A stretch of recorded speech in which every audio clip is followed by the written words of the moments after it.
know Ms. Lyons yesterday talked about Civil War and started, and pretty much just like that one family, they basically saw the whole Civil War start right in their backyard. I mean, think about being in your house, sitting there, and you see two large armies just starting to go to war with each other right in their backyard. How would you feel? You see all these people coming at you, coming on your land, coming into your area, people you know surrounded, bullets flying. How would that make you feel? Well, I mean, what would you do if you was in this situation? This is what I want to feel, because this happened to these people that were just not even involved in their house. So tell me somebody, what do you think? How would you? Did they know that it was gonna probably come to their yard? I mean, when you start seeing a large battalion start coming your way, you know something's about to happen. But emotion-wise, how would you feel about it? Scared. Yeah, scared, nervous. Anything else? What other kind of emotions you feel? Anger. Anger, yes. Definitely anger, because look, everything that you worked hard for is right there now on the property, about to be destroyed, trampled. Bad things gonna happen. War, cause a lot of death, blood. Anything else? Anybody else have any other emotions besides that? Well, we're gonna lead that today. We're gonna lead into Gettysburg, the Battle of Gettysburg, and if we're gonna talk about it, and it was one of the most deadliest parts of the Civil War. I mean, it's a pretty gruesome part of this war. This is the turning point in the war. I mean, we'll go into it right now. Ms. Lyons yesterday explained to you about how, at this point in time, the Confederates have won major battles, and we're going to get to that PowerPoint. So now, the Confederates feel like they have a fighting edge, and they're going to push forward, so let's go into it.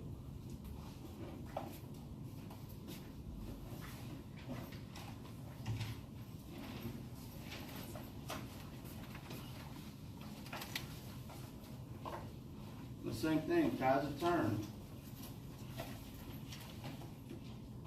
All right. In May of 1863, General Lee troops defeated the largest Union force near the town of Chancellorsville, Virginia. In addition, the Confederates also triumphed at Fredericksburg, Virginia. That's what we were just talking about. The Confederates, they won. They got a couple of victories under their belt. They're feeling confident. They feel like they got the win, that they can't be beat. Like the Union is just inferior to them. So, hey, and you got to think the whole entire time they've been playing a defensive war. It's been a defensive war for them. They've never really branched out and attacked them to the North Soil yet. Everything has been on the southern soil. The success encouraged General Lee to launch another offense into the Union territory. So here we go. He's feeling confident. Let's see if we can start pushing them back into their territory.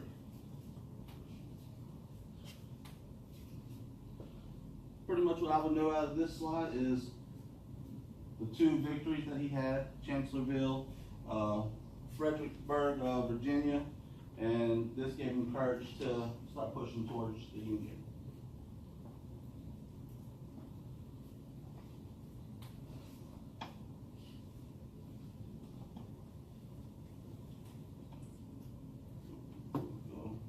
I'm in your way, just let me know.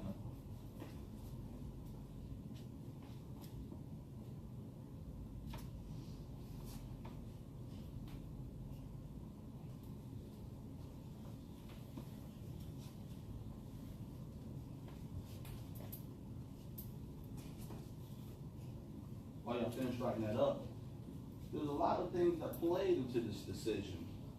Not only was it stronghold, we'll go to the next slide in a second, but that feeling of, hey, we can win this, we can take the wind out of the Union's sails pretty much, that we can knock them back.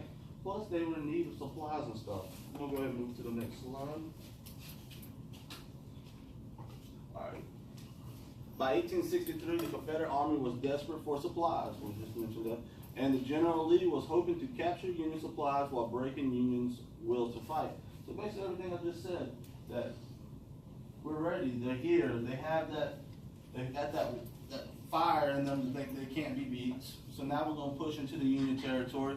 Plus, they're running in supply issues, so by Lee thinking he can attack the Union, he can cut off some of their supplies and take it for themselves.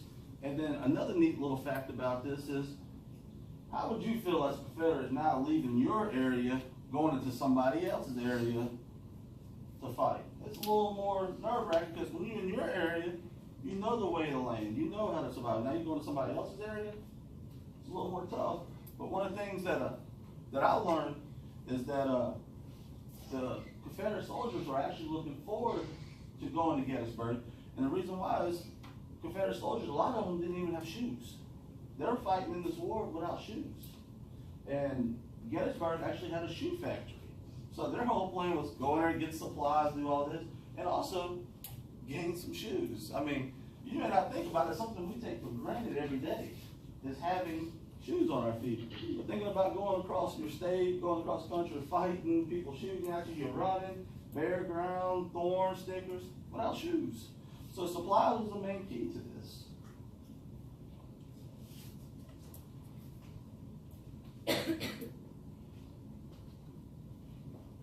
All right. In the mid-June 1863, Lee cut across Maryland to Pennsylvania. Lee's forces gathered near a small town called Gettysburg. You gotta understand, now we're heading this way. This is part of the travel time. The war really didn't start till July 1st. So this is their time to travel. Lee was unaware that the Union soldiers were northwest of a town. And that was another thing. Like all these soldiers, when they went there, they thought they was gonna get a kind of a easy little victory, gain supplies. And they were kind of shocked by thousands of troops already there in that city. When the Confederate troops went to the raid Gettysburg for supplies, they came under fire by the Union troops. This event started the Battle of Gettysburg. About 75,000 Confederate soldiers faced about 90,000 Union troops. A little outgunned there. So, you're sitting here, coming up, I mean, 75,000, 90,000, it may not sound like a big difference in number-wise, but let's put it to perspective. I mean, I'm not really sure. That's a lot, 15,000 is a lot of people. I'm not sure how many attend Alma Bryant, but I know within Mobile County there's about 56,000 students. So here we are, we got about 56,000 students just in Mobile County School. You're almost double, a little over double that right now. I mean, it's triple that pretty much, guys. Yeah, you're triple that. So, I mean, take all the students, and that's how many people are at Gettysburg. And remember that number about 56,000? I'm going to come back to that later on.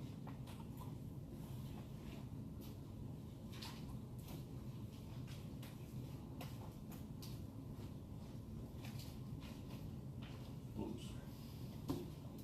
Pretty much right here for y'all's notes, I would just remember that mid-June, Lee starts going across Maryland to Pennsylvania.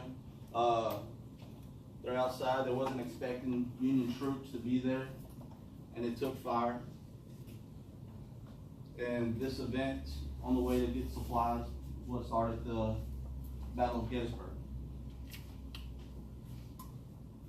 So if you're really not Pennsylvania, Gettysburg, Pennsylvania, if you're not really sure what we're talking about, the area, we're up here. And you got to think about it. We talked about the Confederate States, what we've been dealing with, where the war's been happening at, playing the defensive war for the South. Now they're moving up. So now they're coming up through this way. So I just wanted y'all to see a visual of how they're doing that. Actually, we got a video a little bit later to show you of an animated map of how they actually attack. And it's pretty neat. We'll see that in a second. Just a few pictures, guys, we're looking at of the Union generals.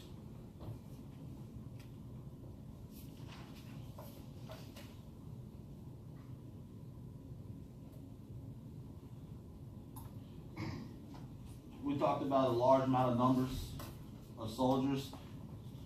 Think about this, somebody's house. You're sitting here in Gettysburg, and next thing you know, you see all these troops just outside your windows, outside your doors. Think about the gruesome scenes they're having to see because of this. I mean, you think of the Civil War, But think about, there's a lot of terrible things that came with this, especially with this battle. The battle began on July 1st of 1863. Confederates pushed the Union line back to the Cemetery Ridge, just south of the town. On July 2nd, Lee planned on rushing the center of the Union line, and General George Pickett commanded the largest unit.